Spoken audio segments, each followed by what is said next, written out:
luckily I've already been. Okay, that's not bad. But no, I'm Just going to wait another minute or so before we begin. sometimes I'll double.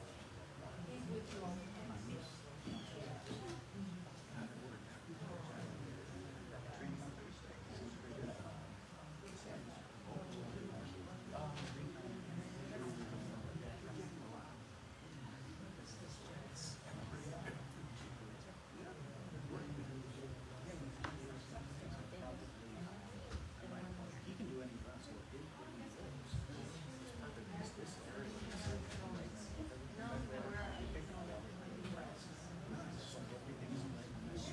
can do Stanford.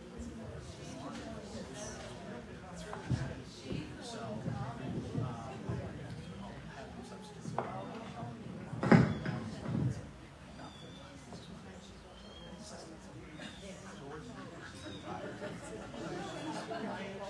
He's like, he's a contractor. He's pretty, he's pretty busy, but I think if I, that's actually pretty impressive. I did a lot of start out and a lot of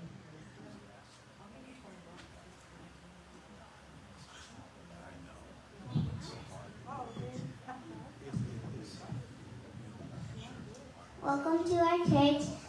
We're now ready to start. Here's Kim Yan. Thank you, Piper. Piper will also close us out a little later on in the evening. And Piper is a member of our Sunday school. So good evening. On behalf of the Conesville Historical Society and the Conesville Church, thank you for attending tonight's Historic Marker Unveiling program. For those of you that don't know me, I am Kim Young, Midtown historian, president of the Conesville Historical Society, and the chair of the church council. Before I focus on the reason we are here, the historic marker, I have a few announcements. I would like to invite you to our ice cream social immediately following the unveiling. The ice cream social will be held at the firehouse. And we are very excited that there is also a square dance tonight led by the Tremper-Skill Boys. And this square dance project is made possible with funds from the statewide community re-grant program, a re-grant program of the New York State Council on the Arts with support of the Office of the Governor and the New York State Legislature and administered by the Create Council on the Arts. And we are very thankful for the Create support this year in our summer square dance series.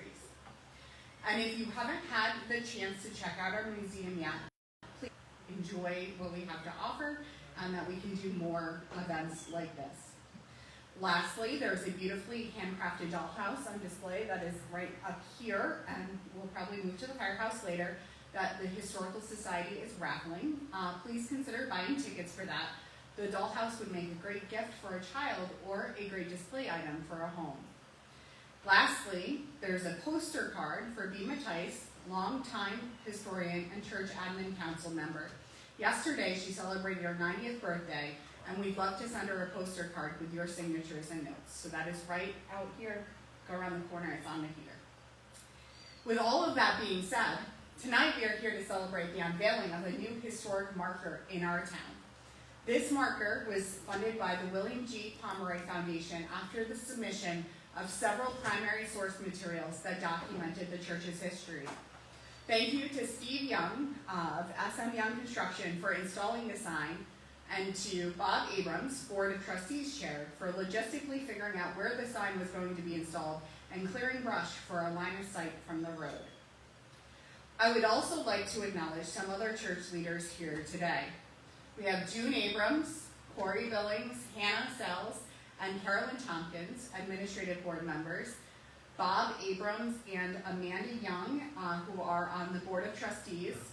And Dawn Richards is here, and she is the lead pastor of the Delaware Headquarters Charge, of which Conesville Chapel belongs. We have our elected official, Bill Federese, Conesville Town Supervisor. Thank you all for coming. I am going to briefly touch on a broader context of religion in Conesville before I get into some details about the church. More information can be found in the displays in the Sunday school room and in B. Matisse's book, They Walked These Hills Before Me. Firstly, when our town was formed in parts of Durham and Greene County and Broome in Schoharie County, community members found it necessary to name it for Reverend Jonathan Cohn. Reverend Cohn was instrumental in the development of the Durham Presbyterian Church community. In his 1882 History of Schoharie County, William Roscoe reflected, "The town was named after Reverend Jonathan Cohn, a man whose Christian qualities endeared him to all classes throughout this part of the country." There were a number of churches in town before this particular church was built. At the start of the 19th century, there was one near the Rickmeyer Tavern, one coming out of Conesville that headed that way, and another near West Durham, South Mountain. The Methodist Episcopal Church of West Conesville, at the time it was called Strikersville, was built in 1825, and 12 years later, the Manor Hill Episcopal Church was built in 1837. The timing of the churches was no doubt directly tied to the Second Great Awakening. The Second Great Awakening was a religious revival movement in the early 19th century in the United States that emphasized personal piety, emotional expression, and a belief in individual salvation. It sparked widespread growth in evangelical denominations.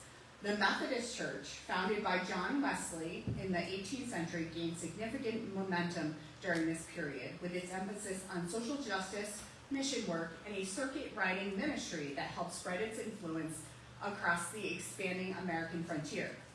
This movement led to a substantial increase in Methodist membership and laid the groundwork for its prominent role in American religious life. Nationally, it seems like every village had at least one church by 1850. It was the center of social life, it was a meeting place for all sorts of things. And in 1858, the Conesville Methodist Episcopal Church that you're in tonight was built under the leadership of Reverend Davy. Davy recorded, "We are now circulating a subscription for a new church, and notwithstanding the scarcity of money, we are having very good success." Land was given by Louis P. Matisse and his wife Emmeline, and John Matisse, another family member, who lived right by the bridge. Lumber was donated by residents. Several prominent men helped build the church based on oral histories and anecdotal evidence, including Stephen Hitchcock, Roswell Priest, and Abram Shoemaker. On Sunday, March 2nd, just over 165 years ago, in 1859, the community gathered for a dedication of the new building. There have been many changes to the original building. The structure is much like the Dutch Reform style, with clear glass windows, a divider between the center pews, and a balcony that was sometimes used as a choir loft. Above this, there is a large wood circle in the center of the original ceiling. This suspended ceiling was installed in the church during the renovations in 1972 to help reduce heating costs. The balcony remains in use today. When first built, there were pews on both sides of the altar up here, and there was no room for an organ.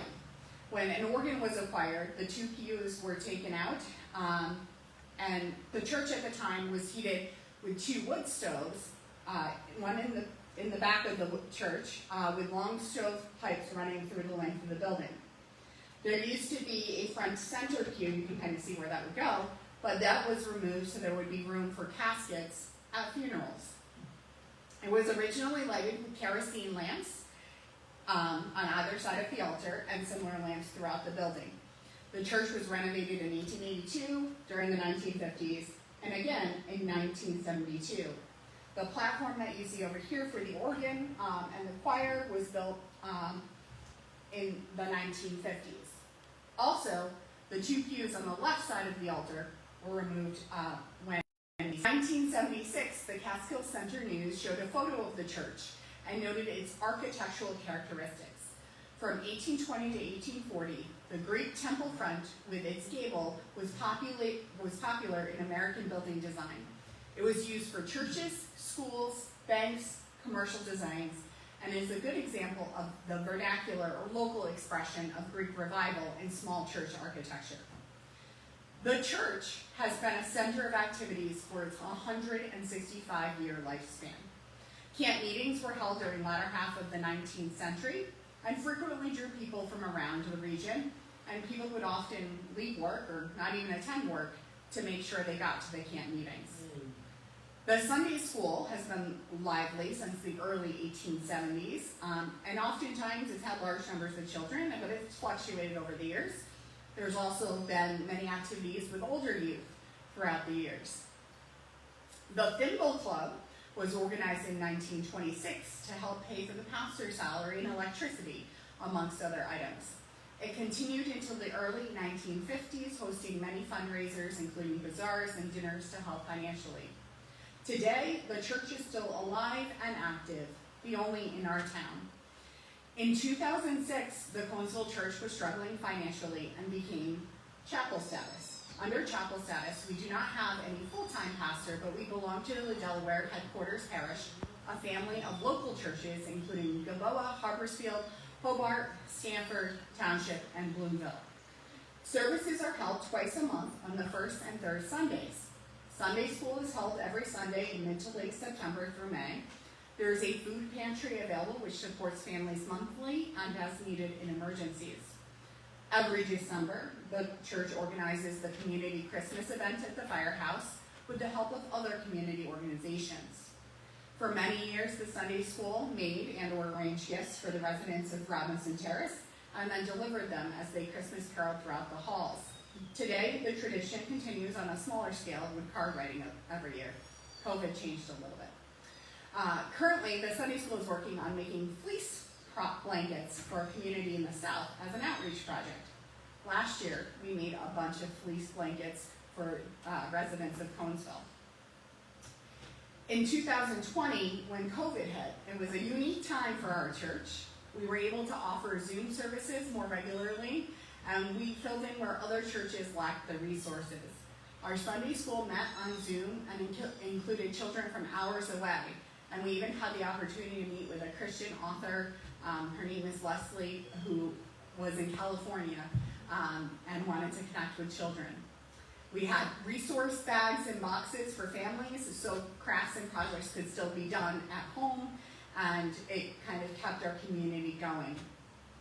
Every November, we host an election day dinner. Every spring, a corned beef dinner, and every summer, a barbecue with sporadic fundraisers in between. The community helps us stay afloat financially, and for that, we are so very thankful. As you can tell, the Conesville Church is committed to having a presence in this community and committed to sharing God's love for decades to come. It is with great pride today that we are celebrating this historic marker for our church. Not only is it historic, but it is an institution that remains in place 165 years after its dedication. Thank you to the William G. Pomeroy Foundation for helping us commemorate this building and the role that this church has played in our community. And although Bea Mattice and Margaret Tompkins are unable to be here tonight, I know they will be delighted to hear the news about their beloved church. Both Bea and Margaret served as leaders of this church for many decades.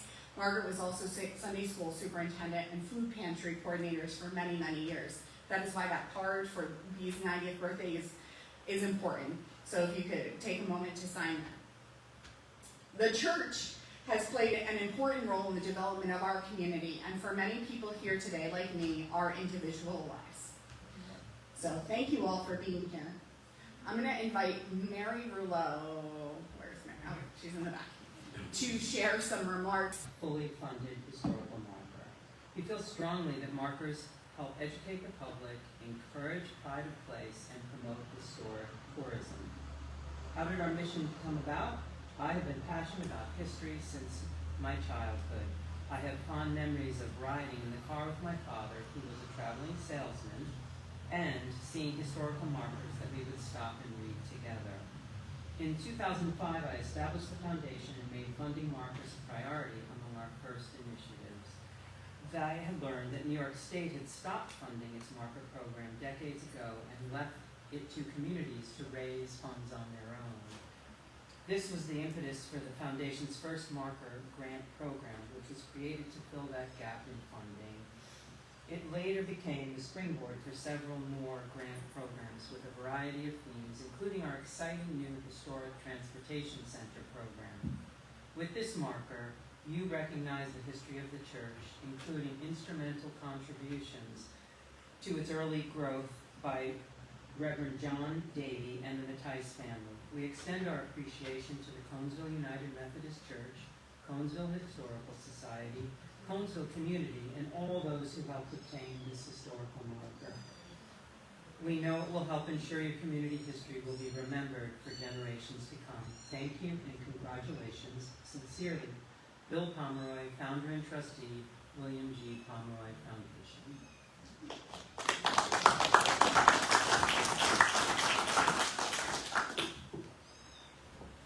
Pastor Don, would you like to say anything? And thank you for being here. I just want to say that this is one of my favorite churches because you all are amazing. You do such good things with your children, and you are so active in the community. And it is just a pleasure to be able to be here and to see that sign. It's so exciting. So, thank you. Thank you. Bill, would you like to say anything? Yeah, I'll be brief though. I'm between, I think, you guys and the ice cream. But seriously though, every town has its center where the community gravitates to. And I think it's always nice if you see a town that has a place like this. This, going back to the day when you didn't have high-speed travel, where you were going to go to the next, that was a journey. But people came here, and you could see that a lot of people put time, and there's love in this place. There really is. And I'm thrilled to see that we're still in a position where we can preserve it, and it's actually being used. So I think this is a wonderful celebration. Thank you. Thank you.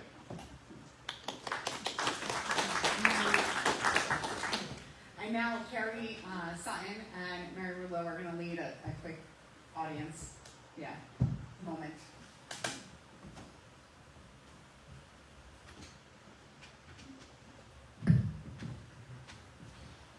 Really quickly, before we open it up, I just wanted to say that one of my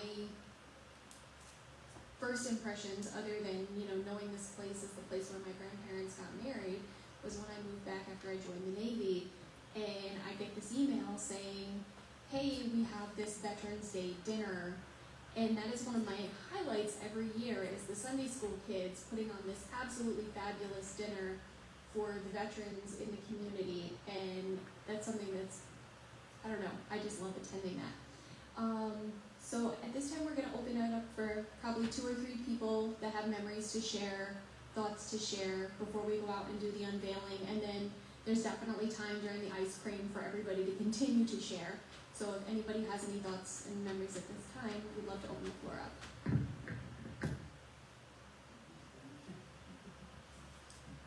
Yes, well, maybe ice cream don't know, because I have a lot of thoughts.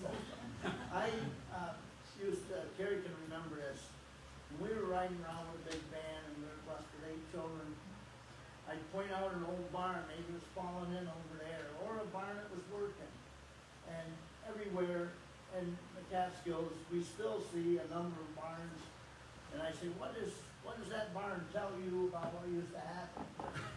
Well, some farmer had a harvest, and he had to protect it. Maybe it was some grain or hay, livestock, and so on. So I just like to encourage people to look for clues about history. Then the other thing I said was, look at this. There's a church house in almost every community and here in upstate New York and in America. So here in Conesville, we had one in Manor-Kill, Conesville, West Conesville. We also had 2 actually in Conesville, where my grandfather found the Lord down by Camp Robinson, the Salvation Church. Also, there was the other that Kim mentioned before that. So to me, it says God was here in American history. I know we live in a secular age where people don't show up in church Sunday. And they will tell you all kinds of reasons why there couldn't be a God because of the big mess the world's in. Well, they haven't read the Bible because the Bible tells us the world is going to be in a good big mess till Jesus comes back. And here's what I love about the church, every church I see like this. I see in Israel's history, I just read it lately, when Israel came across the Jordan River dried up, and God said, each one of your leaders take a stone and set up a monument here, so when your grandkids say, what's that monument about?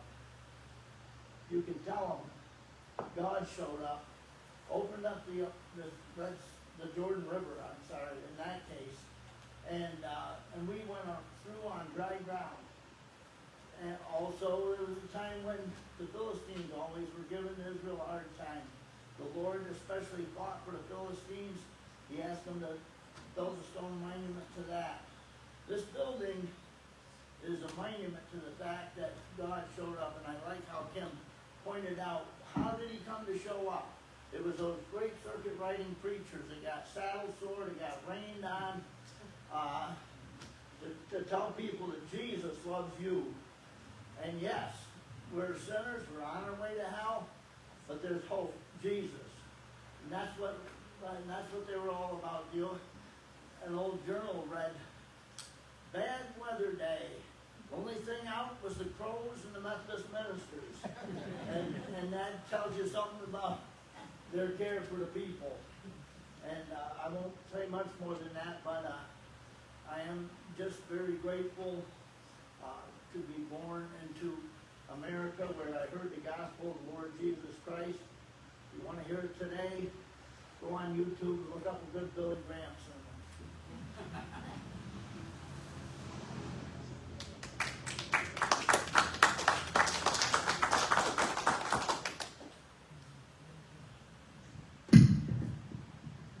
Does anyone else have anything to share?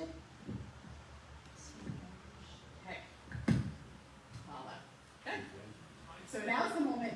You want to share something, Tom? No, Oh. it's the ice cream.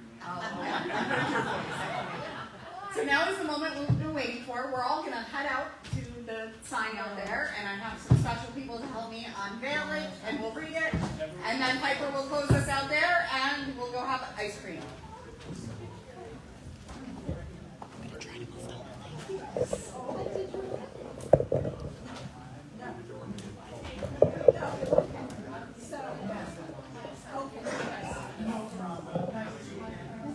See how this goes. You still recording? Yes. Go ahead.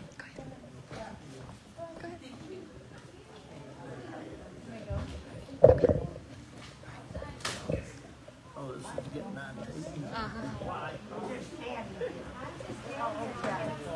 Oh, dog, I forgot about you. I don't need a bird. Everybody needs a birdhouse.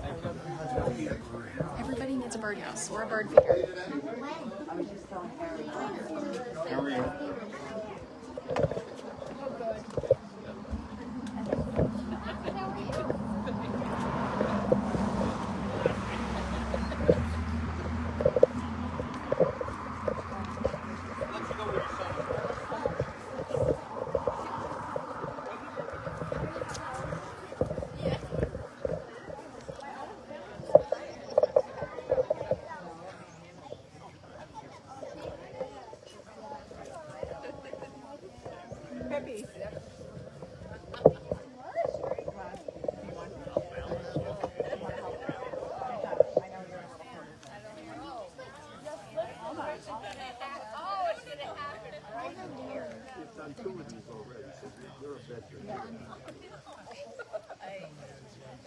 Is everybody out of the church?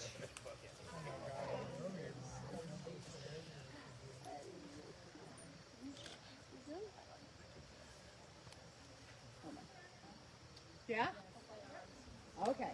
So, our Sunday school children are going to unveil this thing, and we'll read it.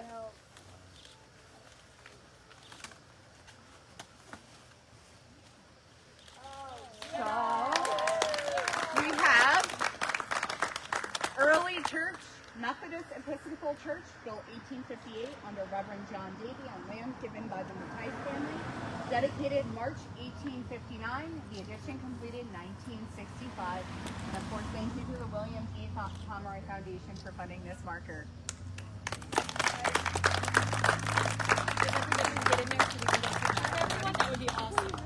So Carrie has another request. I'm gonna blame it on Carrie. If we could all squeeze around the marker sheet like a group picture, so we have a photograph of everyone present here today. So in the next 100 years.